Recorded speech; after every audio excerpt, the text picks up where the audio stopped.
இயேசு கிறிஸ்து விலையேற பெற்ற நாமத்திலே இந்த மாலை நேரத்திலும் நாம் கூடி இந்த வேத ஆராய்ச்சியை, வேத பாடத்தை கற்றுக்கொள்ளத்தக்கதாக கர்த்தர் நமக்கு கிருபை பாராட்டினார். அதற்காக கர்த்தரை நாம் சபையாக ஸ்தோத்தரிப்போம். இன்றைய தின செய்திக்காக நாம் 1 பேதுரு எழுதிய பொதுவான நிருபம் 1ஆம் அதிகாரத்துக்கு திருப்பிக் கொள்வோம். கடந்த நாட்களிலே நாம் 5 வசனங்கள் வரை தியானித்தோம். இன்றைய தினத்திலே 6ஆம் வசனத்திலிருந்து 9ஆம் வசனம் வரை நாம் வாசிப்போமாக. 1 பேதுரு 1ஆம் அதிகாரம். இதிலே நீங்கள் மிகவும் சந்தோஷப்படுகிறீர்கள் என்றாலும் துன்பப்பட வேண்டியது அவசியமானதா? இப்பொழுது கொஞ்ச காலம் பலவிதமான சோதனைகளினாலே துக்கப்படுகிறீர்கள். அழிந்து போகிற பொன் அக்கினியினாலே சோதிக்கப்படும். அதை பார்க்கிலும் அதிக விலையேறப்பட்டதாக இருக்கிற உங்கள் விசுவாசம் சோதிக்கப்பட்டு இயேசு கிறிஸ்து வெளிப்படும் போது உங்களுக்கு புகழ்ச்சியும் கனமும் மிகுமையும் உண்டாக காணப்படும். அவரை நீங்கள் காணாமல் இருந்தும் அவரிடத்தில் அன்பு கூறுவீர்கள். இப்பொழுது அவரை தரிசியாமல் இருந்தும் அவரிடத்தில் விசுவாசம் வைத்து சொல்லி முடியாததும் மகிமையால் நிறைந்ததுமாய் இருக்கிற சந்தோஷம் உள்ளவர்களாய் களி கூர்ந்து உங்கள் விசுவாசத்தின் பலனாகிய ஆத்தும ரட்சிப்பை அடைகிறீர்கள். கர்த்தர் தாமே இந்த வசனத்தை ஆசீர்வதித்து வருவாராக. ஜெபிப்போம். எங்கள் பரலோக பிதாவே, இந்த மாலை நேரத்துக்காக உம்மை ஸ்தோத்திரிக்கிறோம். ஆண்டவரே, கர்த்தாவே, பேதுரு எழுதின பொதுவான நிருபத்திலிருந்து ஆண்டவரே எங்களுடைய வாழ்க்கைக்கு ஆண்டவரே நாங்கள் ஒத்துப்போகத்தக்கதாக ஆராய்ந்து பார்த்து உம்முடைய கிருபையினாலும் இரக்கத்தினாலும் கற்றாவே இந்த பாடங்களை நாங்கள் கற்றுக்கொண்டு என்னுடைய வாழ்க்கையில் அபியாசிக்கத்தக்கதாக எங்களுக்கு உதவி செய்ய வேண்டுமாய் ஜெபிக்கிறோம். பேசுகிற அடியனையும் ஆண்டவரே உம்முடைய கரங்கள் ஒப்புக் கொடுக்கிறோம். ஆண்டவரே, உம்முடைய ஆவியினாலே நிரப்பி தேவையான வார்த்தைகளை ஆண்டவரே எனக்கு தர வேண்டுமாய் ஜெபிக்கிறோம். கேட்கிறவர்கள் கர்த்தாவே அதை எழுதி அதை கற்றுக்கொண்டு தங்களுடைய வாழ்க்கையில் அபியாசித்து மற்றவர்களுக்கு அவரும் இதை கற்றுக் கொடுக்கும்படியாக உதவி செய்யும். இந்த நேரத்தை உங்களுடைய கரங்கள் ஒப்புக் கொடுக்கிறோம். ஆதியும் அந்தமும் அல்பாவும் மேகாவும் தம்மை வழிநடத்த வேண்டுமாய் கேட்டுக்கொண்டு ஜெபத்தை ஸ்தோத்திரத்தோடைய கர்த்தரும் ரட்சகரமாகிய இயேசு கிறிஸ்துவில் ஏறப்பெற்ற நாமத்தின் மூலம் கேட்டுக்கொள்கிறோம் பிதாவே. கடந்த நாட்களிலே நாம் 1ஆம் அதிகாரத்திலிருந்து சில பாடங்களை கற்றுக்கொண்டோம். கடந்த வாரத்திலே நித்திய சுதந்திரம் என்ற தலைப்பிலே நாம் பார்த்தோம். இன்னும் அங்கே இருக்கக்கூடிய வார்த்தைகளை நாம் தியானிப்போம் என்றால் நேரமாகிவிடும். அதனால் நான் அடுத்த வசனத்திற்கு வந்துவிட்டேன். 2ஆம் அதிகாரத்தில் பார்க்கும் பொழுது ஜீவனுள்ள நம்பிக்கை என்கின்ற அந்த வார்த்தையை குறித்து நான் தியானிக்க வேண்டும் என்று நினைத்தேன். ஆனால் நாம் கடந்து இன்னும் அதிகமாக கற்றுக்கொள்ள வேண்டிய பாடங்கள் இருக்கிறபடியினாலே நான் இன்றைய தினத்திலே 6ஆம் வசனத்திலிருந்து 9ஆம் வசனம் முடிய நாம் தியானிக்கப் போகிறோம். இந்த 6, 7, 8, 9 இந்த 4 வசனங்களிலே ஒரு சிறப்பான ஒரு அம்சம் இருக்கிறது. என்ன என்றால், இங்கே பார்க்கிறோம் சந்தோஷம். இன்றைய பொருள் மகிமையின் சந்தோஷம். மகிமையான, அதாவது சொல்லி முடியாத மகிமையால் நிறைந்த சந்தோஷம். சந்தோஷம் யாருக்கு வரும்? சந்தோஷத்தினுடைய பொருள் என்ன? சந்தோஷம் என்றால் என்ன? முதல்ல சந்தோஷத்தை வெளியே காட்ட முடியுமா? சந்தோஷம் என்பது அது மனதளவிலே திருப்தியாக நாம் நிறைந்திருக்கும் பொழுது அது சந்தோஷத்தின் வெளிப்பாடாக நம்முடைய ஆவி, ஆத்மா, சரீரங்கள் சந்தோஷத்துடன் காணப்படும். ஒருவேளை சந்தோஷமாக இருக்க எனக்கு இதெல்லாம் கிடைத்தா சந்தோஷமாக இருக்கும்னு நீங்கள் நினச்சிங்கன்னா ஏதாவது ஒரு 5 காரணங்களை சொல்ல முடியுமா? நான் இது இருந்தால் எனக்கு சந்தோஷமாக இருக்கும், இது இல்லாததுனால எனக்கு சந்தோஷம் இல்லாமல் காணப்படுகிறேன். ஒரு 5 காரியங்களை சொல்ல முடியுமா? ஒரு 5 காரணங்கள். ஒருவேளை என்னை கேட்டால், எனக்கு கடன் அதிகமாக இருக்கிறது சகோதரனே, அந்த கடன் எனக்கு ஒரு 10 லட்சம் இருக்குது, 20 லட்சம் இருக்கலாம், அல்லது அதுக்கு மேற்பட்டு இருக்கலாம். அந்த கடனை அடைச்சிட்டா நான் சந்தோஷமாக இருந்துருவேன். சில பேர் சொல்லலாம், எனக்கு வியாதி இருக்குது, இந்த வியாதியிலிருந்து நான் பலதரப்பட்ட மருத்துவர்களை சந்திச்சிருக்கேன், இதிலிருந்து எனக்கு விடுதலை கிடைச்சதுன்னா நான் ரொம்ப சந்தோஷமாக இருப்பேன் அப்படின்னு சொல்லுகிறவங்களும் இருக்கலாம். இன்னொருத்தர் சொல்லலாம், எனக்கு படிப்பு கொஞ்சம் கம்மியாக இருக்குது, நான் நல்லா படித்தா நான் சந்தோஷமாக இருந்திருப்பேன், நல்லா படித்து அந்த பெரிய ஒரு லெவலுக்கு வந்திருந்தால் நான் சந்தோஷமாக இருந்திருப்பேன், எனக்கு அதிகமான கல்வி இருந்தால் நான் சந்தோஷமாக இருந்திருப்பேன் அப்படின்னு சொல்லலாம். இன்னொரு சில பேர் என்ன சொல்லலாம், என் குடும்பத்தில் எனக்கு சந்தோஷம் இல்லை. என் மனைவி என்னுடைய பேச்சு கேட்க மாட்டேங்கிறார், அல்லது என்னுடைய கணவர் என்னுடைய பேச்சு கேட்க மாட்டேங்கிறாரு, பிள்ளைகள் எனக்கு கீழ்ப்படிய மாட்டேங்கிறாங்க, குடும்பத்தில் சரியாயிடுச்சுன்னா நான் இதை விட எனக்கு வேறு என்ன சந்தோஷம் வேணும் அப்படி சொல்கிறவங்களும் இருக்கலாம். இன்னொரு சிலரை கேட்டால், இல்லை எனக்கு ஏதாவது வேலை இல்லாமல் ரொம்ப கஷ்டப்பட்டுட்டு இருக்கேன், வேலை இருந்து வருமானம் வந்தால் நான் சந்தோஷமாக இருப்பேன் இப்படின்னு சொல்லலாம். ஒரு குழந்தைய ஒருத்தர் எடுத்து வளர்த்தாராம். அந்த குழந்தைகிட்ட கேட்டாராம், என்னப்பா ரோட்டில் திரிஞ்சிட்ருக்கேன்னா, எனக்கு யாரும் இல்லை ஐயா, எனக்கு யாருமே இல்லை. அப்போ நீ எப்படி நான் ரொம்ப கஷ்டப்படுறேன், யாராவது என்னை படிக்க வச்சா நான் சந்தோஷமாக இருப்பேன், படிக்க வைக்க ஆள் இல்லை அப்படின்னு சொன்னாராம். உடனே அவர் சொன்னார், நான் படிக்க வைக்கிறேன் வா சொல்லி நல்லா படிக்க வச்சாராம். படிக்க வச்சதுக்கு பிறகு கேட்டாராம், நீ சந்தோஷமாக இருக்கியாப்பா? என்ன எங்கெங்கே சந்தோஷமாக இருக்கிறது, படித்ததுக்கப்புறம் ஒரு வேலை கிடைச்சா சந்தோஷமாக இருப்பேன். அப்புறம் அவர் ஒரு வேலையும் வாங்கி கொடுத்துட்டு கொஞ்ச நாள் பிறகு கேட்டாரன், இப்போ சந்தோஷமாக இருக்கியா தம்பி? வேலை இருக்குது, ஆனால் ஒரு வீடு வாசலில் ஒரு கல்யாணம் பண்ணால் சந்தோஷமாக இருந்திருக்கும். சரின்னு ஒரு பெண்ணை பார்த்து அவருக்கு திருமணம் செய்து வைத்து கொஞ்ச நாட்கள் போன பிறகு கேட்டாரான், இப்போ சந்தோஷமாக இருக்கியான்னு? ஏங்க கல்யாணம் பண்ணணும்னு இருக்குது, முதல்லையே நல்லா இருந்தேன், எதுவும் குழந்தை இல்லை, குழந்தை இருந்தால் நல்லா இருந்திருக்கும், அதை குழந்தை இல்லாதனால தான் சந்தோஷமாக இல்லை. அது பிறகு அவர்களுடைய மருத்துவத்தை காமிச்சு குழந்தையெல்லாம் பிறந்து கொஞ்ச நாள் பிறகு கேட்டாராம், தம்பி இப்போயாவது சந்தோஷமாக இருக்கியான்னா? எங்கெங்கே என் பசங்க என் பேச்சே கேட்க மாட்டேங்குது, நான் எங்கெங்கே சந்தோஷமாக இருக்கிறது. அப்போ மனிதன் சந்தோஷத்தை தேடி நாடுகிறான், சந்தோஷத்திற்காக அலைந்து கொண்டிருக்கிறான். எப்படி நான் சந்தோஷமாக இருப்பது? கூகுளில் நீங்கள் போய் ஹாப்பினஸ் அல்லது ஜாய் என்ற ஒரு வார்த்தையை போட்டு நீங்கள் சர்ச் பண்ணிங்கன்னா அதே கோடியான கோடி ஜனங்கள் சந்தோஷத்தை தேடிட்டு இருக்காங்க. கூகுளில் உட்காந்துக்கிட்டு சந்தோஷமாக இருக்க என்ன செய்யணும்னு தேடிக்கிட்டே இருக்காங்க. ஆண்டவராக இயேசு கிறிஸ்து இந்த உலகத்தில் இருக்கும்போது பாக்கியவான் என்கின்ற ஒரு வார்த்தையை பயன்படுத்தினார். பாக்கியவான் என்றால் என்ன என்றால், உள்ளே, அதாவது நம்முடைய உள்ளுக்குள்ளே இருக்கக்கூடிய சந்தோஷமான காரியத்தை வெளியரங்கமாய் காட்டிக்கொள்வது. ஆண்டவர் நமக்கு உள்ள சந்தோஷத்தை கொடுத்திருக்கிறார், அது வெளியரங்கமான காரியத்தினால காட்டிக்கொள்ளும். ஆனால் வெளியரங்கமான காரியத்தினால உள்ளுக்குள்ள சந்தோஷம் வராது. ஒருவேளை நான் சொன்ன இந்த கடன் பிரச்சனையிலிருந்து, வியாதியிலிருந்து, அல்லது கல்வி படிப்பிலிருந்து, இல்லை குடும்பத்திலிருந்து, இப்படிப்பட்ட காரியங்கள்லேருந்து ஒரு மனுஷன் சந்தோஷமாக இருக்கிறாரா அப்படின்னு கேட்டால் கண்டிப்பாக இல்லவே இல்லை. இதில் எல்லாம் இருக்கிறதுனால எந்த மனிதனும் சந்தோஷமாக இல்லை. பேதுரு இந்த நிருபத்தை யாருக்கு எழுதுகிறார் என்றால், 1 பேதுரு 4ஆம் அதிகாரம் 12ஆம் வசனத்திலே பேதுரு எழுதிய முதல் நிருபம் 4ஆம் அதிகாரம் 12ஆம் வசனம். பிரியமானவர்களே, உங்களை சோதிக்கும்படி உங்கள் நடுவில் பற்றி எரிகிற அக்கினியை குறித்து ஏதோ புதுமை என்று திகையாமல். போதும் பற்றி எரிகிற அக்கினியை போல இருக்கக்கூடிய பாடுகளுக்கு நடுவில் இருக்கிறவர்களுக்கு நீங்கள் சந்தோஷமாக இருங்க, நீங்கள் சந்தோஷமாக இருப்பீங்க அப்படின்னு சொன்னால் அது ஏற்றுக்கொள்ளத்தக்கதான். இந்த நிருபத்தை அவர் எழுதுவதே அக்கினியை போல பற்றி எரியக்கூடிய பாடுகள் நிறைந்த ஜனங்களுக்கு எழுதுகிறார்கள். இந்த நிருபத்தை அவர்கள் எப்பொழுதும் தன்னுடைய உயிர் போகுமோ, அல்லது எப்படி என்னை சித்திரவதை செய்வார்களோ, எங்களை எப்படி பாடுபடுத்த போகிறார்களோ இந்த ஜனங்கள் என்று நடுங்கிக் கொண்டிருக்கக்கூடிய விசுவாசிகளுக்கு எழுதுகிறார். எழுதும் பொழுது நீங்கள் முதல் நான் வாசித்த 1ஆம் அதிகாரம் 6ஆம் வசனத்தில் இருக்கு. இதிலே நீங்கள் மிகவும் எதில் நீங்கள் பாடுகளில் சந்தோஷப்படுகிறீர்கள் என்று பேதுரு அவர்களை உற்சாகப்படுத்துகிறார். பாடுகளில் நீங்கள் சந்தோஷப்படுத்துகிறீர்கள் என்று.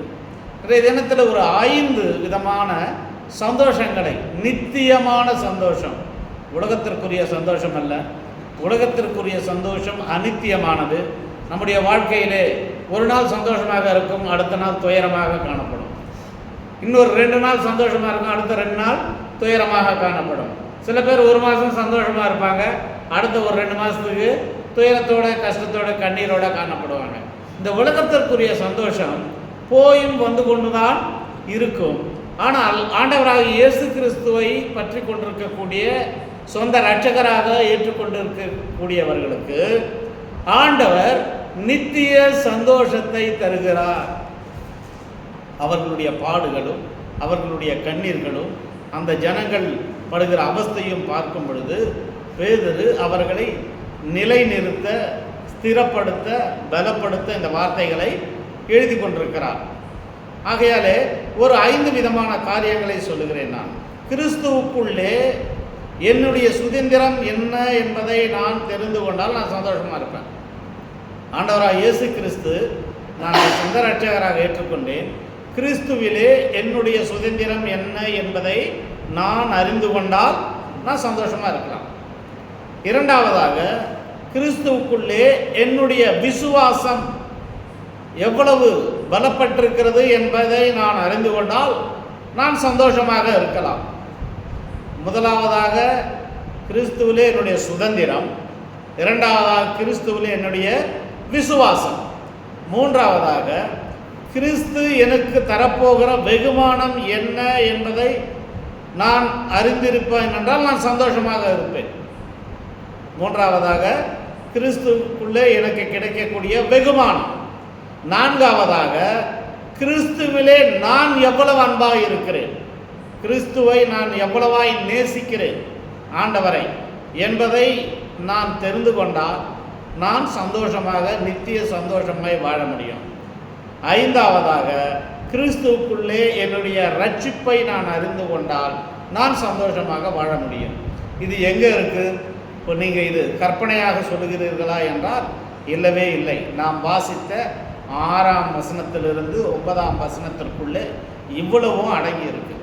6ஆம் வசனத்திலிருந்து 9ஆம் வசனத்திற்குள்ளே இவ்வளவும் அடங்கி இருக்கு. அதனால் வெளியரங்கமான சந்தோஷம் அல்ல. வெளியரங்கமான சந்தோஷம் தற்காலிகமானது, அனித்தியமானது, நம்மை விட்டு போகக்கூடியது, திரும்பவும் வரக்கூடியது, போகக்கூடியது, இப்படியாக மாறி மாறி வந்து கொண்டிருக்கும்.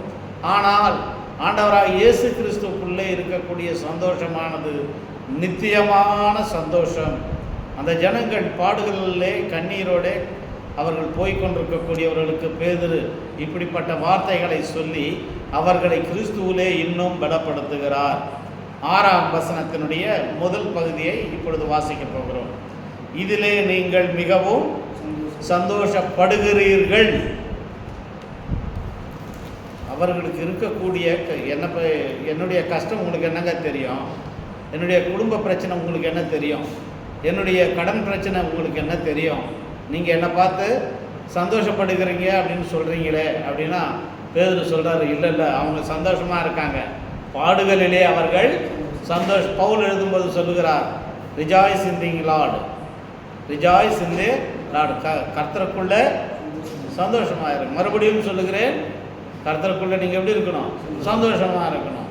எப்பொழுது சந்தோஷம் என்பது ஒருவேளை என் பாக்கெட்டிலே தேவையான அளவு எனக்கு பணம் இருக்கும், அல்லது என்னுடைய கணக்கிலே எனக்கு என்னிடத்தில் பணம் இருக்கின்றால் நான் சந்தோஷமாக இருக்கலாம். ஒன்றுமே இல்லை, எனக்கு சரியான ஆகாரம் இல்லை, இருக்க இடமில்லை, நான் ஆண்டவராக இயேசு கிறிஸ்துவை ஏற்றுக்கொண்டேன், அதற்கான பாடுகளையும் அனுபவித்து கொண்டிருக்கிறேன், நான் எப்படி சந்தோஷமாக இருக்க முடியும்னா நீங்கள் சந்தோஷமாக இருக்கீங்க அப்படின்னு பேதுரு அவங்களை உற்சாகப்படுத்துகிறார். எப்படி உற்சாகப்படுத்துகிறார்? அதுவும் எப்படிப்பட்ட சந்தோஷம்னா எல்லையில்லாத சந்தோஷம், எல்லையில்லாத சந்தோஷம். மேலே வசனங்களை நாம் கடந்த வாரத்திலலாம் வாசித்தோம். அவர்கள் பலவிதமான பாடுகள், பலவிதமான நிந்தைகள்.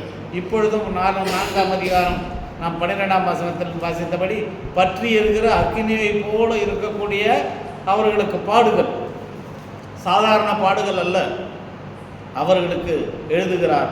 அதுவும் விசுவாசிகள் சந்தோஷமாக இருக்க வேண்டும். அவிசுவாசிகளுக்காக பேதுரு இந்த வார்த்தைகளை எழுதுகிறார்.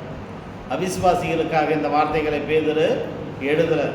விசுவாசிகளுக்காகத்தான் இந்த பேதுரு எழுதுகிறார்.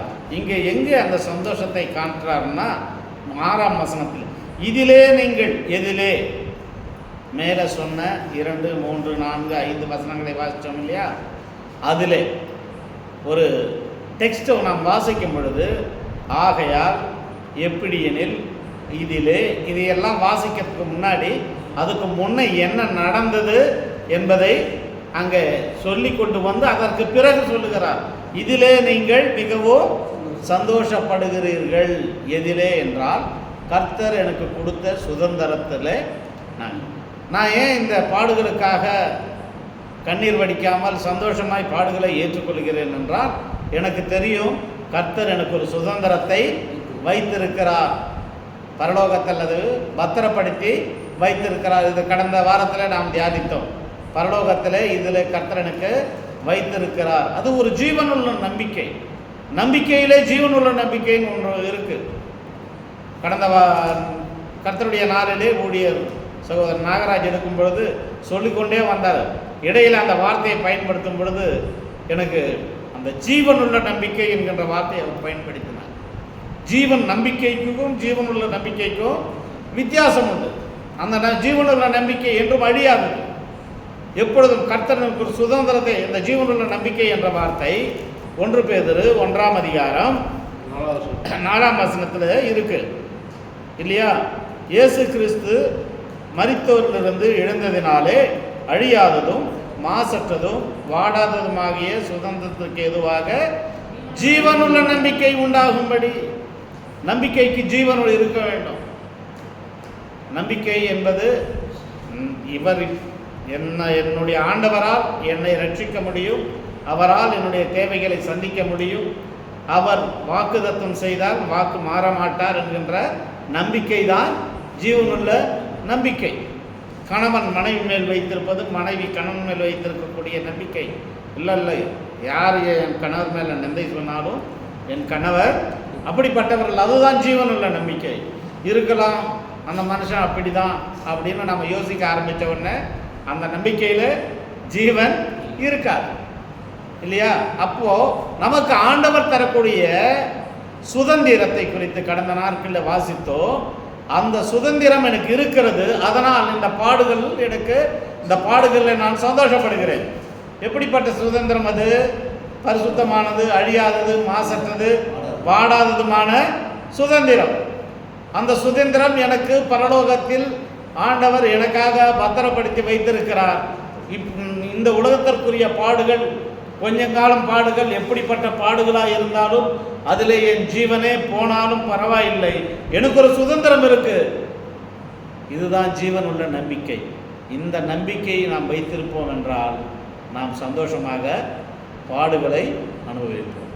சந்தோஷமாக நாம் பாடின முதல் பாடலிலே முதல் சரணத்தை ஒரு தடவை நாம் அந்த புஸ்தகத்தை நீங்கள் திறந்து பார்த்தால் அருமையான வார்த்தை அது.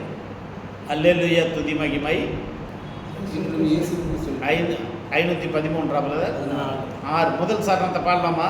மோட்சத்தின் பாதையிலே பாடுகள் பட வேண்டும், மோட்சத்தின் பாதையிலே பாடுகள் பட வேண்டும், பாடுகள் மத்தியில் இயேசுவில் நிலைத்து நிற்க வேண்டும், பாடுகள் மத்தியில் பரமன் இயேசுவில் நிலைத்து நிற்க வேண்டும்.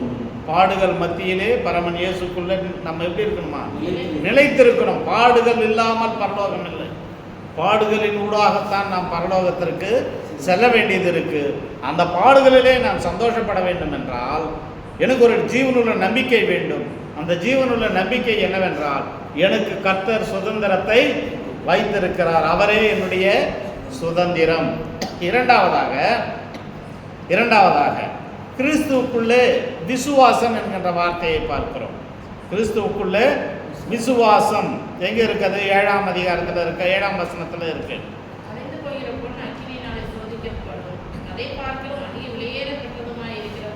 உங்கள் விசுவாசம் போதும்.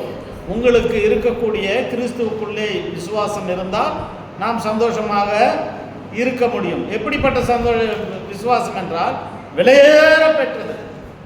விலையேற பெற்றது, பியோர், இங்கிலீஷில் பியோர். அதனால தான் அது மற்ற மொழிகள் எழுதும்போது அமூல்யா என்கின்ற ஒரு ப்ராடக்ட் வருது இல்லையா? அமூல்யான்னா என்னது? கலப்படம் இல்லாதது, பரிசுத்தமானதுன்னு பொருள். அதனால் உங்கள் விசுவாசம் எப்படிப்பட்டதுன்னா உங்களுக்கு கலப்படம் இல்லாத விசுவாசம். அது விலையேற பெற்ற விசுவாசம்னு இங்கே எழுதப்பட்டிருக்கு. ஒருவேளை துக்கம் எனக்குள்ளே இருக்குது, பாடுகள் எனக்குள்ளே இருக்குன்னா அதுக்குள்ளே நான் விசுவாசத்திற்குள்ளாக நான் சந்தோஷப்பட வேண்டுவனாய் காணப்படுகிறேன். விசுவாச பரீட்சை வருது, விசுவாசத்துக்கும் பரீட்சை வரும். விசுவாசத்துக்கு பரீட்சை இல்லைன்னா அந்த விசுவாசத்தில் நாம் நிலைத்திருப்போமா இல்லையா என்பது தெரியாது. ஒரு பரீட்சை வரும்போது தான் என்னுடைய விசுவாசம் பரிசோதிக்கப்படுகிறது இல்லையா? அப்போது இந்த பாடுகள் எத்தனை நாள் கர்த்தர் பரிசோதிப்பார் நம்மளை? கடந்த வாரத்தில் வாசிக்கும் பொழுது ஆபிரகாமை தேவன் சோதித்தார். ஏன் சோதிக்க வேண்டும்? அவர் தான் ஆரம்பத்திலிருந்து விசுவாசத்தோடு தானே வந்தார். உன்னுடைய இனத்தை விட்டு உன்னுடைய தேசத்தை விட்டு நான் காண்பிக்கும் இடத்திற்கு போகும் பொழுது விசுவாசத்தோடு தானே வந்தார். உனக்கு 100 ஒரு குழந்தை வரும், அந்த குழந்தையின் மூலமாக உன்னுடைய சந்ததியை நான் ஆசீர்வதிப்பேன் விசுவாசித்தாரா? ஈசாக்கை பெற்றுக்கொண்டாரா? அப்பொழுது ஏன் கர்த்தர் சோதிக்கணும்? ஏன் கர்த்தர் சோதிக்கணும் அவரை? அவர் தான் விசுவாசியாக இருக்காரு. கர்த்தருக்குள்ள விசுவாசத்துக்குள்ளே தானே ஆபிரகாம் இருக்கிறார். இருந்தும் அதில் நீ நிலை நிறுத்திருக்கிறாயா என்றால் ஒரு சோதனை வந்தால் மட்டும்தான், ஒரு பரீட்சை வந்தால் மட்டும்தான் நீ அதில் இருக்க முடியும் என்பதை நாம் புரிந்து கொள்ள வேண்டும். அப்போது துன்பப்பட வேண்டிய பொழுது அவசியமாக இருக்கிறது. நாம் துன்பப்பட வேண்டியது அவசியமாக இருக்கிறது. நாம் ஏதோ தவறு, இந்த பேதர் எழுதும் பொழுது நீங்கள் வெளிரங்கமாக சில தவறுகளை செய்து அதனால் துன்பப்பட்டு நான் ஆண்டவரால் துன்பப்படுகிறேன் என்று சொன்னால் அது தவறானது. அது பேதரில் அடுத்த வர்ற காலகட்டத்தில் நம்ம பார்ப்போம். ஆனால் இங்கே என்ன சொல்கிறது? இந்த விசுவாசத்தினுடைய பரீட்சை என்பது கொஞ்ச காலம் பாடுகள் இருக்கும். அந்த பாடுகளில் நாம் துன்பப்பட வேண்டியது அவசியமாய் இருக்கும் என்பதை பார்க்கிறோம். இது பலவிதமான சோதனைகள். இப்போது எனக்கு இருக்கக்கூடிய சோதனை உங்களுக்கு இருக்காது, உங்களுக்கு இருக்கக்கூடிய சோதனை எனக்கு இருக்காது. உங்களுக்கு ஒரு விதமாக, அவருக்கு ஒரு விதமாக, இவருக்கு ஒரு விதமாக பிரச்சனைகள் பாடுகள் வந்து கொண்டு தான் இருக்கும். அதனால் ஆண்டவர் எல்லாரையும் தானியேலை போல கொண்டு போய் செய்தியில் போடுவார். நான் தைரியமாக விசுவாசமாக இருப்பேன். தானியேலுக்கு வந்தது ஆபிரகாமுக்கு வரல, ஆபிரகாமுக்கு வந்தது ஏலியாவுக்கு வரல, ஏலியாவுக்கு வந்தது யோபுக்கு வரல. ஆபிரகாம் அதிலே நிலைத்திருந்தார். ஆபிரகாமுக்கு பரீட்சை பார்க்கும்போது வேறு விதமாக அவரை சோதித்தார். தன்னுடைய ஒரே நேசகுமாரனை பலி செலுத்து என்று சொல்லிவிட்டார். ஆனால் யோபுவின் இடத்தில் வரும் பொழுது அப்படிப்பட்ட காரியங்கள் கேட்கப்படவில்லை.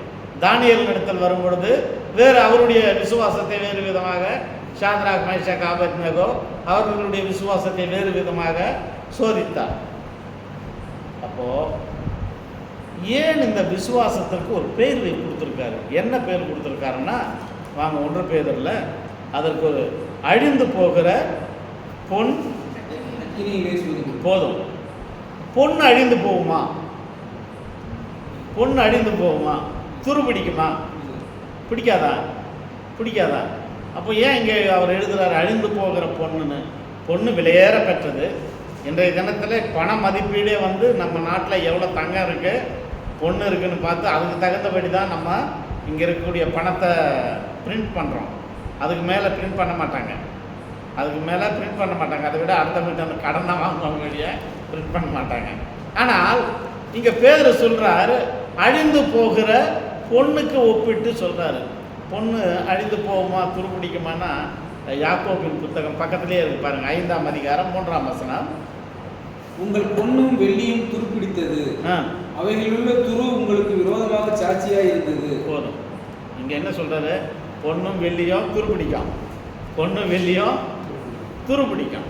இப்போது அந்த விசுவாசம் இந்த பொண்ணுக்கு, கோல்டுக்கு ஏன் ஒப்பிட்டு சொல்லுகிறார் என்றால், ஒரு நாள் நான் ஆஃபீஸ்லேருந்து வீட்டுக்கு வந்தோடனே எங்கள் வீட்டுக்காரம்மா சொல்கிறாங்க, என் செயின் அறந்து போச்சுங்க, தங்க செயின் தாது இது போட்டிருந்தது அது அறந்து போச்சுங்க, எனக்கு அது இல்லைன்னா ஒரு மாதிரி இருக்கும், எனக்கு உடனே மாற்றிட்டாங்க.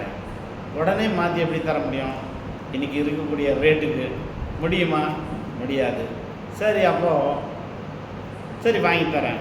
எனக்குள்ள ஒரு நம்பிக்கை என்னன்னா, மாதத்துக்கு ஒரு 2000 ரூபா யாருக்கும் தெரியாமல் எதுவும் போய் போகும்போது சாந்தி ஜுவல்லர்ஸில் மாதத்துக்கு 2000 ரூபா போட்டு போயிடுவேன். நான் அந்த கார்டு என் ஹேண்டரில் தான் இருக்கும். அது முடிஞ்சதுக்கப்புறம் கூட வீட்டில் சொல்ல மாட்டேன். ஏதாவது ஃபங்க்ஷன் வருதுன்னா உடனே இதை எடுத்துகிட்டு போய் மீதி பணத்தை போட்டு ஒரு பொருளை வாங்கி கிஃப்டாக கொடுத்துடலான்னு. சரி வாம்மா வாங்கி தரேன்னு 2 பேர் போனோம். போன உடனே இந்த பழசை போட்டு புதுசு வாங்கணும். பழசு போட்ட உடனே அவர் போட்டு, ஒரு உதாரணத்துக்கு சொல்கிறேன், 4 கிராம் இருக்குது அப்படின்னு சொல்கிறாரு. 4 கிராமுக்கான பணத்தை கொடுத்துருவாரா? 4 கிராமுக்கான பணத்தை கொடுத்துருவாங்களா? கொடுக்க மாட்டாங்க. உடனே அவர் என்ன சொன்னார், இவர் கூட போங்க. நீங்கள் போனால் பின்பக்கத்தில் அந்த கொடர் அமர்ந்து வந்தார். அவர் என்ன பண்ணார், அதை போட்டார். கேஸு பற்ற வச்சார். கேஸில் அந்த கோல்டை ஃபுல்லாக கரைச்சிட்டு சொன்னார், மொத்தம் சோப்பாக தான் இருக்கு. என்ன இருக்கான், கழுத்தில் போட்டிருக்கிறதால வெறும் சோப்பாக தான் இருக்குது, அழுக்கு இருக்குது. அந்த பொன் விலையேற பெற்றது. அது விலை பெற்ற வேண்டும் என்றால் அக்கினியிலே சோதிக்கப்படும். அப்போ நம்ம விசுவாசம் ஆண்டவருக்குள்ள விலையேற பெற்றதாக இருக்குதுன்னு சொன்னால் அது எங்கே சோதிக்கப்படணும்? அக்கினியிலே. அக்கினி போல பாடுங்கள். அக்கினி போல, அதை தான் நம்ம 4ஆம் அதிகாரம் 12ஆம் வசனத்தில் வாசித்தோம். பற்றி இருக்கிற அக்கினியை போல சோதனைகள் நமக்கு வந்திருக்கு. அதை பூரா அவர் நல்லா ஹீட் பண்ணி இருக்கிற அழுக்கெல்லாம் அதில் எடுத்துட்டு மீதியானதை கொடுத்து இப்போ எடை போடுன்னா பாதி தான் வந்து இல்லையா? முதல்ல இருந்ததை விட பாதி தான் வந்தது. இதுதான் ஒரிஜினல் பொண்ணு, இதுதான் விலையேற பெற்றது. மற்றதெல்லாம் விலை இல்லாதது பொண்ணில் சேர்ந்துருக்கு. அப்போது நம்முடைய விசுவாசத்திற்குள்ளே நாம் கொஞ்சம் சொந்தமானதையும் அதுக்குள்ளே வச்சுருப்போம். அதையெல்லாம் வெளியே எடுக்கணும். அதெல்லாம் வெளியே எடுக்கணும். வெளியே எடுக்கணும்னா நான் சோதிக்கப்பட்டு அக்கினியில் சோதிக்கப்படும் போது மட்டும்தான், பாடுகளின் ஊடாக போகும்போது மட்டும்தான் அதிலிருந்து நாம் வெளியே வர முடியும். 2 பேதுரு 3:10 கொஞ்சம் வாசிங்க. 2 பேதுரு 3ஆம் அதிகாரம் 10ஆம் வசனம். கர்த்தருடைய நாள் இரவிலே திருடன் வருகிற விதமாய் வரும். அப்பொழுது வானங்கள் மடமட என்று அகன்று போம், பூதங்கள் வெந்து உருகி போம், பூமியும் அதில் உள்ள கிரியைகளும் எரிந்து அழிந்து போம். எரிந்து அழிந்து போகும். அப்போ இந்த உலகத்தில் உள்ள வானங்களே மடமடன்னு அகன்று போகும்பொழுது பூதங்கள் என்ன உங்களுக்கு புரியுதா? பூதங்கள்னா என்ன? அது பூதங்கள்னா இங்கே பூதங்கள் உருகி போகும்னு எழுதியிருக்காங்க. ஏதாவது புரியுதா இந்த வார்த்தை? 5 பூதங்கள், 5 பூதங்கள். இது எல்லாம் அதுதான் அங்கே பூதங்கள் என்று எழுதப்பட்டிருக்கு இல்லையா? அதெல்லாம் என்ன ஆகும்? பூமி ஆகிய உள்ள கிரியைகள்லாம் அழிந்து போகும். அப்போ அக்கினியினால் முதல்ல ஆண்டவர் தண்ணீரினாலே இந்த பூமியை நிரப்பி அழித்தார். இப்போ அடுத்ததில் என்ன நடக்க போகுது? நமக்கு அக்கினி வரப்போகுது. அப்போ அக்கினியிலே வருகிறது என்றால் அக்கினி போல வரக்கூடிய பாடுகளிலே நாம் சோதிக்கப்படுவதாக காணப்படுவோம். 2. 3ஆவதாக கிறிஸ்துவுக்குள்ளே நம்முடைய வெகுமானம் என்ன? கிறிஸ்துவுக்குள்ளே நம்முடைய வெகுமானம் என்ன என்று நாம் தெரிந்து கொண்டால் நாம் சந்தோஷமாக இருப்போம். முதல்ல என்ன பார்த்தோம்? கிறிஸ்துவுக்குள்ளே என்னுடைய சுதந்திரம் என்ன என்பதை நான் எனக்கு புரிந்தால் நான் பாடுகளில் சந்தோஷமாக இருப்பேன். கிறிஸ்துவுக்குள்ளே கர்த்தர் என்னை சோதிக்கிறார், என்னுடைய விசுவாசத்தை பார்க்கிறார் என்றால் நான் சந்தோஷமாக அந்த பாடுகளை ஏற்றுக்குவேன், சந்தோஷப்படுவேன். 3ஆவதாக கர்த்தர் எனக்கு தரக்கூடிய வெகுமானங்கள் என்ன வெகுமானத்தை கர்த்தர் எனக்கு தரப்போகிறார் என்பதை பார்ப்போம் என்றால் 7ஆம் வசனத்திலே இருக்கு.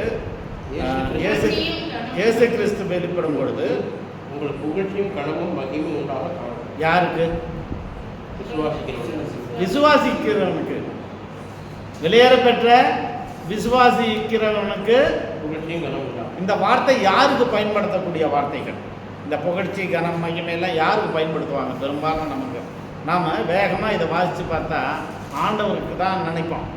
நீங்கள் மெதுவாக இங்கே பார்த்தீங்கன்னா உங்களுக்குன்றாரு, பாடுகளூடாக போகிற உங்களுக்கு. இப்போது வெளிப்படுத்தல் 4ஆம் அதிகாரம் 11ஆம் வசனம். வெளிப்படுத்தல் 4ஆம் அதிகாரம் 11ஆம் வசனம். கர்த்தாவே தேவரீர் மகிமையும் கனத்தையும் வல்லமையும் பெற்றுக்கொள்ளுகிறதற்கு பாத்திரராய் இருக்கிறீர். அப்போது இந்த புகழ்ச்சி யாருக்கு வரணும்? கர்த்தருக்கு வரக்கூடிய மகிமை கனமும் வல்லமை இது எல்லாம் கர்த்தருக்குரியது. இல்லையா? 5ஆம் அதிகாரம் 11ஆம் வசனம், வெளிப்படுத்தல் 5ஆம் அதிகாரம் 11ஆம் வசனம்.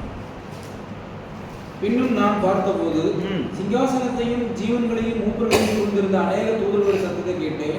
அவருடைய இலக்கம் 10,000 இருந்தது.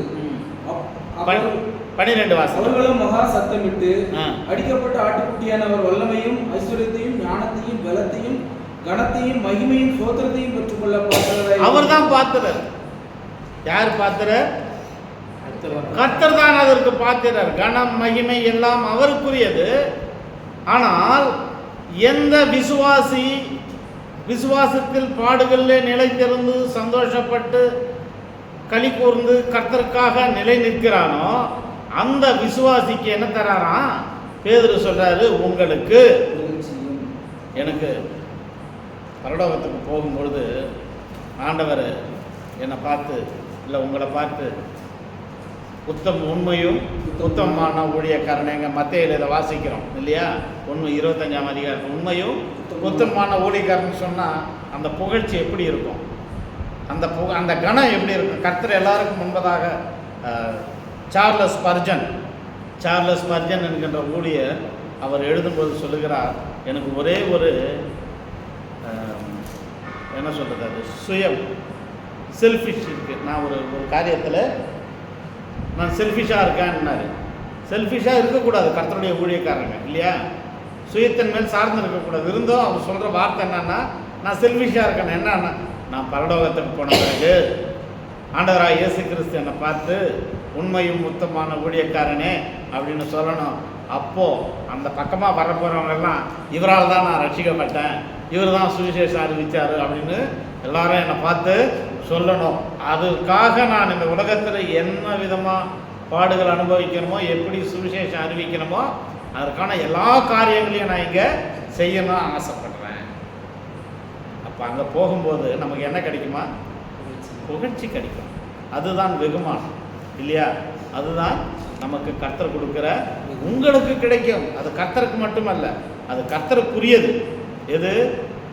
புகழ்ச்சி கர்த்தருக்குரியது. கனம் மகிமை எல்லாமே அது உங்களுக்கு பாடுகளூடாக போகிற உங்களுக்கு கிடைக்கும். அப்போ கர்த்தர் என்னை அங்கே புகழ்ச்சியாக எல்லாருக்கு எதிரில் என்னை உயர்த்துவார், நிறுத்துவார் என்று நான் இங்கே நினைத்தால் நான் பாடுகள் என்ன பண்ண போகிறேன்? சந்தோஷப்படுவேன். பாடுகளில் சந்தோஷப்படுவேன். 3 காரியங்களை பார்த்தோம் இல்லையா? எத்தனை காரியங்களை பார்த்தோம்? இன்னும் கர்த்தர் எப்படியெல்லாம் உயர்த்துறார் பார்ப்போமா? ரெவலேஷன், வெளிப்படுத்தல் 2ஆம் அதிகாரம் 26ஆம் வசனம். வெளிப்படுத்தல் 2ஆம் அதிகாரம் 26ஆம் வசனம்.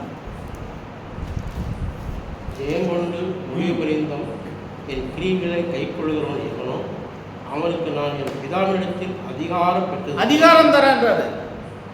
அங்கே போகும்பொழுது இத்தனை பேர் மேலே நீ எனக்கு அதிகாரியாக இருந்து சொன்னால் இப்போ எனக்கு எப்படி இருக்கும்? அந்த இடத்துல எவ்வளோ புகழ்ச்சியாக இருக்கும், எவ்வளோ சந்தோஷமாக இருக்கும். கர்த்தர் என்னை அங்கே கனம் பண்ணுகிறார் எல்லாருக்கும் எதிராக. 27ஆம் வசனமும், அவன் இரும்புக்கோளால் அவர்களை ஆளுவான், அவர்கள் மண்பாண்டங்களைப் போல நொறுக்கப்படுவார்கள். போதும், இரும்புக்கோளால் அவர்களை ஆளுவான். அப்போது ஒரு விசுவாசி அந்த விசுவாசத்தில் நிலைத்திருக்கும் பொழுது வரக்கூடிய பாடுகளிலே அவன் சந்தோஷப்படுகிறான் என்றால் எனக்கு பரலோகத்திலே சிங்காசனம். இது 3:21 வாசிங்க. 3:21 வெளிப்படுத்தல். நான் ஜெயம் கொண்டு என் பிதாவுடைய சிங்காசனத்திலே அவரோட கூட உட்கார்ந்தது போல. அவர் சிங்காசனத்தில் அவரோட கூட நான் உட்கார போகிறேன். இப்போ சிங்காசனத்தில் நான் அவரை கூட உட்கார போகிறேன். நான் பரலோகத்துக்கு போகும்போது கர்த்தர் அதிகாரத்தை எனக்கு கொடுப்பார் அப்படின்னு நான் மனசில் இங்கே நினச்சேன்னா, உலகத்தில் எப்படிப்பட்ட பாடுகள் வந்தாலும் கிறிஸ்துவுக்குள்ளே நான் நிலைத்திருக்க முடியும், கிறிஸ்துவுக்குள்ளே சந்தோஷப்பட முடியும். 3 விதமான காரியங்களை பார்த்தோம். 3 பார்த்தோமா? 3 பார்த்தோம். முதல்ல எனக்கு என்ன சுதந்திரம் வைத்திருக்கிறார் என்று தெரிந்தால் நான் அதில் சந்தோஷப்படுவேன். 2வதாக எனக்குள்ள இருக்கக்கூடிய விசுவாசம் பரீட்சிக்கப்படுகிறது என்றால் அந்த பரீட்சையிலே நான் சந்தோஷமாக இருப்பேன். கர்த்தர் சோதிக்கிறார், அதனால் நான் நிலையாக இருக்கக்கூடியவன் என்பதை கர்த்தர் அறிவார், அதில் நான் சந்தோஷப்படுறேன். 3வதாக கிறிஸ்துவுக்குள்ளே எனக்கு கிடைக்கக்கூடிய வெகுமானங்கள் என்ன என்பதை நான் அறிந்து கொண்டால் நான் சந்தோஷமாக இருப்பேன். இந்த உலகத்தில் நித்திய சந்தோஷம். அதெல்லாம் நான்காவதாக, கிறிஸ்துவுக்குள்ளே நான் அன்பாக இருந்தால், கிறிஸ்துவை நான் அதிகமாக நேசித்தால் நான் சந்தோஷமாக இருப்பேன் இந்த உலகத்தில். எப்படி? உன் முழு பலத்தோடு, அன்பு கூறுவாயாக, உன் முழு இருதயத்தோடு, முழு ஆத்மாவோடு, உன் முழு பலத்தோடும். முதல் கற்பனை என்ன? முதல் கற்பனை, பிரதான கற்பனை சொல்கிறாரு, நீ கர்த்தரிடத்தில் அன்பாக இருக்கணும்.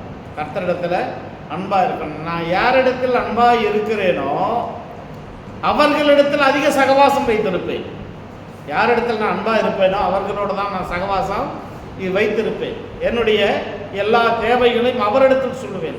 எனக்குரியவையெல்லாம் அவரோடு பகிர்ந்து கொள்ளுவேன். அப்போது நான் கிறிஸ்துவிலே அன்பாக இருந்தால் நான் மிகவும் சந்தோஷம் உள்ளவனாய் காணப்படுவேன். அது எங்கே இருக்குது? பேதுரு 8ஆம் வசனம். அவரை நீங்கள் காணாமல் இருந்தும் அவரிடத்தில் அன்பு கூறுகிறீர்கள். இப்பொழுது அவரை தரிசாமல் இருந்தும் அவரிடத்தில் விசுவாசம் வைத்து சொல்லி முடியாததும் மகிமையால் நிறைந்ததுமாக இருக்க சந்தோஷம் உள்ளவராய் கலைந்து. போதும். பரலோகம் யாராவது பார்த்துருக்கீங்களா? சரி, ஆண்டவராக இயேசு கிறிஸ்து நம்ம யாராவது பார்த்துருக்குமா? இல்லை. இயேசு கிறிஸ்துவை பார்க்கல, பரலோகத்தை பார்க்கல, நரகம் என்னாலும் பார்க்கல, எதுவுமே நான் பார்க்கல. நான் எதையுமே பார்க்கல. ஆனால் என்ன பாடம் வந்தாலும் அவருக்காக ஏற்றுக்க நான் தயாராக இருக்கேன். இதுதான் அங்கே நடந்தது. அவரை நீங்கள் காணாமல் இருந்தும் அவரிடத்தில், அவர் யாருன்னு தெரியாது, சிலர் சொல்ல கேட்டேன், வேதத்தை படிக்க கேட்டேன், அதனால் நான் அவரை பார்க்காமலேயே அவரில் அன்பாக இருக்கேன். அவரை பார்க்காமலேயே நீ அன்பாக இருக்கிற. அப்புறம் இப்பொழுதோ தரிசாமல் இருந்தும் அவரை தரிசிக்கவே இல்லை, அவரை முகமுகமாக தரிசிக்கவே இல்லை. யாரோ ஊழியர் சொல்ல கேட்டேன், வேதத்தை படித்து கற்றுக்கொண்டேன், ஆனால் அவர் மேலே நான் நம்பிக்கை விசுவாசமாக இருக்கிறேன். என்ன விசுவாசமாக இருக்கேன்? அவர் வருவார், என்னை அழைத்து போவார், எனக்காக ஒரு ஸ்தலத்தை அங்கே ஆயத்தம் பண்ணி வைத்திருக்கிறார், ஒரு சுதந்திரத்தை வைத்திருக்கிறார், எல்லோருக்கும் முன்பாக என்னை புகழ்ச்சியாக அவர் மேன்மைப்படுத்த போகிறார், எனக்காக சில வெகுமானங்களை வைத்திருக்கிறார் இல்லையா? அப்படின்னு நீ விசுவாசிக்கிற பற்றியா? அதில் தான் உன் சந்தோஷம் இருக்குது. கிறிஸ்துவிலே அன்பாக இருக்கிறதுனா பேதுரு இருக்கார். பேதுருவை பார்த்து, பேதுரு 3.5 வருடங்கள் ஆண்டவராக இயேசு கிறிஸ்துவோட இருந்தவர். ரொம்ப கோபக்கார மனிதன். அப்படிப்பட்ட மனுஷனை யோவான் எழுதிய சுவிசேஷம் 21ஆம் அதிகாரத்தில் 15ஆம் வசனத்தில் கேட்குறாரு, யோனாவின் சீமோனே, குமாரனாகிய சீமோனே, இவர்களை காட்டிலும் வாசிக்கிறீங்களா? 15ஆம் வசனம் 21-15 யோவானில். அவர்கள் போஜனம் பண்ணின பின்பு இயேசு சீமோன் பேதுருவை நோக்கி, யோனாவின் குமாரனாகிய சீமோனே, இவர்களிலும் அதிகமாய் நீ என்னிடத்தில் அன்பாக இருக்கிறாயா? இவர்களிலும் அதிகமாய் என்னிலே அன்பாய் இருக்கிறாயா? சரி, அடுத்த வசனம் 16ஆம் வசனத்தில் இருக்கு. இரண்டாம் தரம் அவர் அவனை நோக்கி, யோனாவின் குமாரனாகிய சீமோனே, நீ என்னிடத்தில் அன்பாக இருக்கிறாயா? அப்புறம் 17ஆம் வசனம். மூன்றாம் தரம் அவனை நோக்கி, யோனாவின் குமாரனாகிய சீமோனே, நீ என்னை நேசிக்கிறாயா? என்னை நேசிக்கிறாயா என்று அவர் 3ஆம் தரம் தன்னை கேட்டபடினாலே பேதுரு துக்கப்பட்டு, ஆண்டவரே நீர் எல்லாவற்றையும் அறிவீர், நான் நேசிக்கிறேனா இல்லையா என்றத நீங்கள் எல்லாவற்றையும் அறிவீர். ஏன் பேதுருக்கிட்ட இந்த வார்த்தையை அவர் கேட்குறாருன்னா, பேதுரு சில நேரங்களிலே மாம்ச ரீதியாக விலகி ஓடிப்போனவர், மறுதளித்தார். முதலாவதாக மறுதளித்தார். இரண்டாவதாக அவர் கோபப்பட வேண்டாம் என்று சொன்ன பொழுதும் அவர் ஒரு கத்தியை எடுத்து அந்த வேலைக்காரனுடைய காதை வெட்டினார். மூன்றாவதாக, நீங்கள் எல்லாரும் கலிலேயாவில் இருங்கள், நான் உயிர்த்தெழுந்த பின்பு உங்களுக்கு முன்பதாக கலிலேயாவுக்கு போகிறேன் என்று சொன்னார். இவர் என்ன பண்ணார்? கொஞ்சம் பேரை கூட்டி, நான் மீன் பிடிக்க போகிறேன், நான் மீன் பிடிக்க போகிறேன் அப்படின்னு சொல்லிட்டு ஆண்டவரை விட்டு மீன் பிடிக்க போனார். மீன் பிடிக்க இவர் மட்டும் போல, இவர் கூட தோமா போனார், செபதேயு குமாரர்கள் போனாங்க இல்லையா, நாத்தான்வேலும் போனார். மீன் பிடிக்க போயிட்டாங்க. இவங்கெல்லாம் மீன் பிடிக்க போனதில் இருக்கிறதே 12 பேர். ஒருவன் காட்டி கொடுத்து விட்டான், அவன் காணாமல் போயிட்டான். 11 பேரில் 5 பேரை இவரை கூட்டிட்டு போய் இவர் கூட போயிட்டாங்க. யார் கூட? பேதுரு. பேதுரு கூட போயிட்டாங்க. அதனால தான் கேட்டார், அவர்களை காட்டிலும் நீ என்னில் அன்பாக இருக்கிறாயா?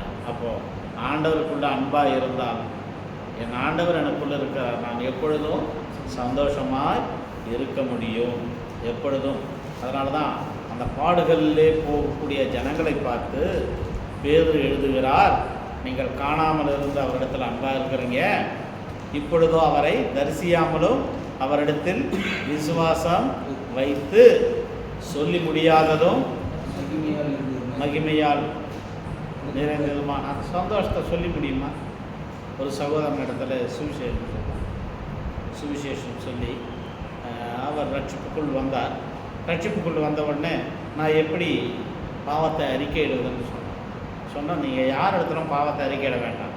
நீ அந்த மூளையில் போய் உட்காந்து முழங்கால் போட்டு நீ ஆண்டவர் இடத்துல ஜெபம் பண்ண, ஆண்டவரே நான் பாவியான மனுஷன், என்னுடைய பாவத்தை கழுவி உன்னுடைய ரத்தத்தினால கழுவும் அப்படின்னு நீ ஜெபிக்கும் பொழுது ஆண்டவர் என்ன பண்ணுவார்னா உனக்கு ஞாபகப்படுத்துவார் எந்தெந்த சில காரியங்கள். அவர் அதற்கு பிறகு சொன்ன சாட்சியை தான் நான் உங்களுக்கு சொல்லிக்கிறேன். இப்போது கர்த்தருக்குள் அவர் நித்திரை அடைந்தார். அவர் சொன்னார், நான் ஜெபிக்க ஆரம்பித்தேன் பிரதர், எனக்கு ஒவ்வொன்றா ஞாபகம் வருது. ஆமாண்டவரே இந்த பாவத்தை நான் செய்தேன், ஆமாண்டவரே இந்த பாவத்தை நான் செய்தேன், என்னை மன்னி உம்முடைய ரத்தத்தினால கழுவும். நான் ஜெபம் பண்ணிகிட்டே இருக்கேன், முழங்கால் போட்டு கண்ணில் கண்ணீராக வந்துக்கிட்டு இருக்கு, நான் ஜெபம் பண்ணிகிட்டே இருக்கேன். ஒவ்வொன்றா ஞாபகப்படுத்தினார். எல்லாத்தையும் ஞாபகப்படுத்தி முடித்த உடனே எல்லாத்தையும் நான் அறிக்கையிட்டு, ஆண்டவரே இன்றைய தினத்துலேருந்து உங்களுடைய பிள்ளையாக என்னை ஏற்றுக்கோ, என் இருதயத்தில் நீர் வாரும் அப்படின்னு நான் ஜெபம் பண்ணி முடித்த உடனே எனக்குள்ளே ஒரு சந்தோஷம் வந்தது. நான் குதித்து அந்த இடத்த விட்டு கிளம்பினேன். எந்த ரோட்டில் போகிறான்னு தெரியல. குறைஞ்சது 5 கிலோமீட்டர் நான் ஓடியிருக்கேன் சந்தோஷத்தில். 5 கிலோமீட்டரு ஓடியிருக்கேன். அவர் சொன்ன ஊர்லேருந்து அவர் போன இடத்த என்கிட்ட சொல்லும் பொழுது நான் கேட்டேன், அது குறைஞ்ச 4-5 கிலோமீட்டர் இருக்குமா பிரதர்? நாம பிரதர், நான் 4-5 கிலோமீட்டரு நான் எப்படி போனான்னு தெரில, சந்தோஷத்தை குதிச்சுக்கிட்டே போகிறேன் நான். அப்படி என் பாவமெல்லாம் மன்னிக்கப்பட்டது. யார் அதிகமாக அவரை நேசிக்கிறார்களோ, ஒரு ஸ்திரீ வந்தால் விலையேற பெற்ற அந்த பரணியிலே தைலத்தை கொண்டு வந்தால் அவருடைய பாதங்களுக்கு பூசி தன்னுடைய தலைமயிரினால் துடைத்து கண்ணீர்னாலே கழுவினால்னு வாசிக்கிறோம்.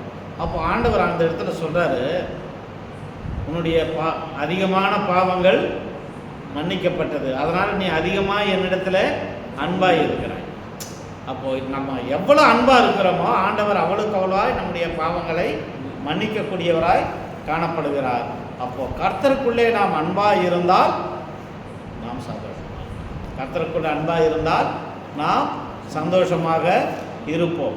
கடைசியாக 9ஆம் வசனத்தை வாசிக்கலாம். 9ஆம் வசனம், விசுவாசத்தின் பலனாகிய ஆத்தும ரட்சிப்பை அடைகிறது. ஆத்துமா ரட்சிப்பு, என்னுடைய ஆத்மாவை அவர் ரட்சித்து கொண்டார்.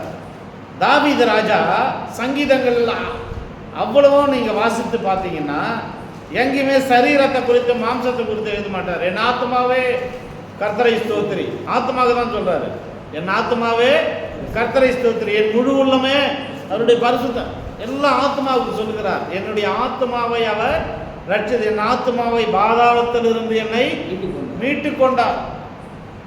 அப்போ சரீரமானது இந்த உலகத்துக்குரியது, ஆத்மா அவருக்குரியது. அவர் என் ஆத்மாவை அவர் ரட்சித்து கொண்டார். அதனால் சரீரத்தை இந்த மண்ணில் தானே புதைச்சிட்டு போகிறோம், சரீரத்தில் என்ன செஞ்சாலும் பிரச்சனை இல்லை. ஆத்மா ரட்சிப்பு தான் பாவம் ஆண்டவரை இயேசு கிறிஸ்து ரத்தத்தினால கழுவிட்டார், அது பரலோகத்துக்கு போயிடும். இந்த சரீரத்தில் நாம் என்ன பாவம் வேணாலும் செய்யலாம், எது வேணாலும் அனுபவிக்கலாம்னு நிக்கோலாயித் என்கின்ற ஒரு மதஸ்தார் இப்படிப்பட்ட உபதேசங்களை சொன்னாங்க. ஆனால் உன் ஆத்மா கரைப்படியாமல் இருக்கணும்னா உன் சரீரத்தையும் நீ பாதுகாத்துக்கணும். உன்னுடைய சரீரம் ஆண்டவராக இயேசு கிறிஸ்து, அதாவது ஆவியானவர் உங்களுக்குள்ளே வாசம் பண்ண, இந்த சரீரம் தேவனுடைய ஆலயமாக இருக்கிறதுன்னு வேதம் சொல்லுது. இந்த சரீரத்துக்கும் மீட்பு உண்டு. உயிர்த்தெழுதலில் நாம் சரீரத்தை இங்கே விடுவோம், மகிமையுள்ள சரீரமாய் எழும்பு போகிறோம். அநேக பேர் தவறான சில உபதேசங்கள், ஆத்மாவுக்கு தான் ரட்சிப்பு, அதனால் சரீரத்தில் எப்படி இருந்தாலும் பிரச்சனை இல்லை, நாம் என்ன பாவம் செஞ்சாலும் சரீரத்தை இந்த மண்ணில் விட்டுட்டு போக போகிறோம், இந்த உலகத்தில் விட்டுட்டு போயிடுவோம்.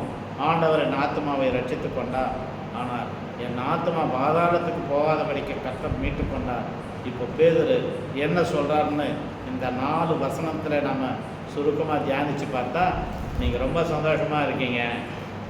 நாங்கள் பாடுகளில் இருக்கிறோம், அக்கினி போல் எரிகிறது இந்த பாடுகள்.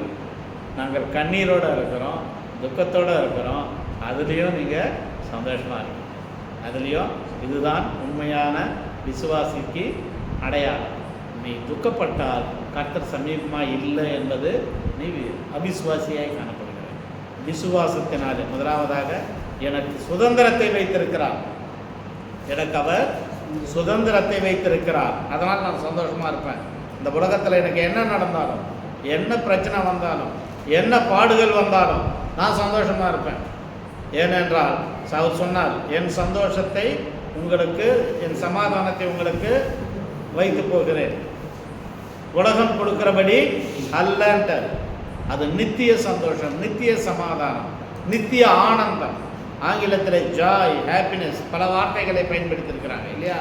ஆனந்தம், சந்தோஷம், களி கூறுவது, இப்படிப்பட்டதெல்லாம் பார்க்கும் பொழுது நான் எப்பொழுதும் இயேசு கிறிஸ்துவுக்கு சந்தோஷமாக இருக்கிறேன் என்றால் எனக்காக அவர் ஒரு சுதந்திரத்தை வைத்திருக்கிறாரு.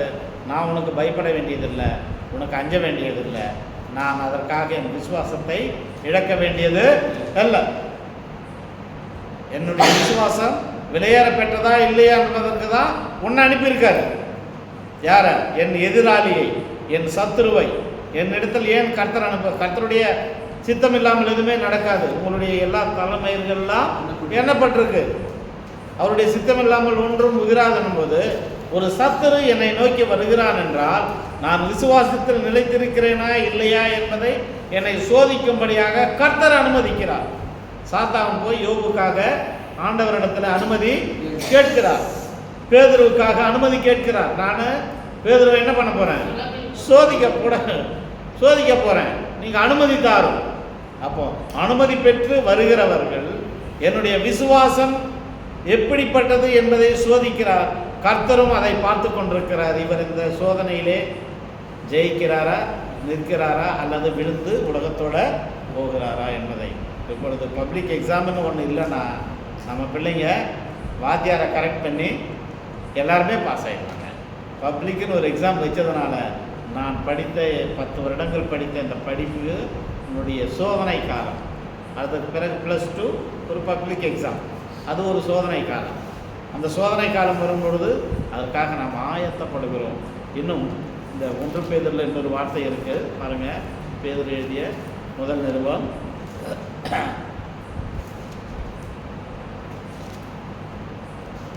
7ஆம் வசனத்தில் இருக்கு. 7ஆம் வசனத்தை கடைசியில் இயேசு கிறிஸ்து வெளிப்படும் போது, இப்போ நாம இப்படி ஜெபிக்கிறோமா ஒரு நாளாவது, ஆண்டவரே ஒருவேளை உம்முடைய வருகை தாமதமானால் அடுத்த ஞாயிற்றுக்கிழமையில் நாங்கள் இந்த இடத்துல கூடி ஆராதிப்போம், இப்படி ஜெபிச்சிருக்கோமா? இல்லை இப்படி அனௌன்ஸ் பண்ணியிருக்கோமா? எப்பாவது ஒருவேளை உம்முடைய வருகை தாமதமாக இன்னைக்கு ஆண்டவர் என்ன சொன்னார்? எப்படி எப்போ வெளிப்படுறனாரு? நினையாத நாளிலே. அந்த 4வது நாழிகையாவது ஒன்று சேவல் பூம் நேரத்தில், நடுசாமத்தில், விடியற்காலையில், எப்போ வருவேன்னு தெரியாது. திருடனை போல வரும். திருடன் உதவாத பொருளை திருடிட்டு போவானா? இப்போ நம்ம வீட்டுக்கு ஒரு திருடன் வரான். திருடன் என்ன பொருள் எடுத்துகிட்டு போவான்? நீங்கள் வெளியே வச்சிருக்கிற குப்பை தொட்டியும் இல்லை கூட ஏதோ வேஸ்டான பொருள் எடுத்துகிட்டு போவானா? திருடன் என்ன பொருள்? விலையேற பெற்ற பொருளை தான் கொண்டு போவான். அப்போது விலையேற பெற்ற உங்கள் விசுவாசம் உங்களை விலையேற பெற்ற மனிதர்கள் விசுவாசிகளாக மாற்றினால் மட்டும்தான் அவர் வெளிப்படும் பொழுது நாம் எடுத்துக்கொள்ளப்படுவோம். அவருடைய ஒவ்வொரு நாளும் அவருடைய வருகைக்காக நாம் காத்திருக்கோம். ஒருவேளை ஆண்டவர் இன்னைக்கு ராத்திரி வந்துட்டார், என்ன பண்ணுறேன்? நான் என் விருப்பம் போல நான் ஜீவித்து நான் விசுவாசி தான், ரட்சிக்கப்பட்டவன் தான், இயேசுவின் ரத்தத்தினாலே கழுவப்பட்டவன் தான். ஆனால் என் விருப்பம் போல நான் ஜீவித்தால், ஒருவேளை ஆண்டவராக இயேசு கிறிஸ்து இப்பொழுது வெளிப்பட்டால், இந்த ராத்திரியிலே வெளிப்பட்டால் என்னை எடுத்துக்கொள்ளுவாரா? என்னை எடுத்துக்கொள்ள வேண்டும் என்றால் நான் விலையேற பெற்றவனாய் இருக்கணும். விலையேற பெற்ற பொருளாய் நான் காணப்படும். விலையேற பெற்றதாய் இல்லாமல் இருந்தால் நான் கைவிட இருவர் இருந்தார்கள், ஒருவர் எடுத்துக்கொள்ளப்பட்டார். இருவர் இருந்தால் ஒருவர் கைவிடப்பட்டார். இருவரும் விசுவாசிங்க தான், இருவரும் ஒரே கட்டிலில் படுத்துக்கிட்டு தான் இருக்காங்க, இருவரும் ஒரே திருகையை திரிச்சிக்கிட்டு தான் இருந்தாங்க, ஒரே சபைக்குள்ளே தான் இருக்கிறாங்க. ஆனால் ஒருவர் எடுத்துக்கொள்ளப்பட்டார், ஒருவர் கைவிடப்பட்டார். அவர் வெளிப்படும் பொழுது அவருடைய வருகைக்காக நாம் ஒவ்வொரு நாளும் காத்திருக்கிறோம். ஆண்டவரே இன்னைக்கு வந்துட்டா, இன்னைக்கு ஒரு வேளை கர்த்தர் வந்து விட்டால் நான் என்ன செய்வேன்? கர்த்தருடைய வருகைக்காக ஒவ்வொரு நாளும் காத்திருக்கிறோம். கணவன் வெளிநாடு போய்விட்டார், 2 சகோதரிகள் இருந்தார்களாம். 20 சகோதரிகளுடைய கணவன்மார்கள் வெளியூர் போயிட்டாங்க. வெளியூர் போயிட்டு எப்போ வருவான்னு சொல்லவே இல்லை. எப்போ வருவான்னு இப்போ இருக்கிற மாதிரி அந்த காலத்தில் ஃபோனும் இல்லை, வசதி இல்லை. போனவர்கள் ஒன்று கடிதம் எழுதினால் மட்டும்தான் உண்டு.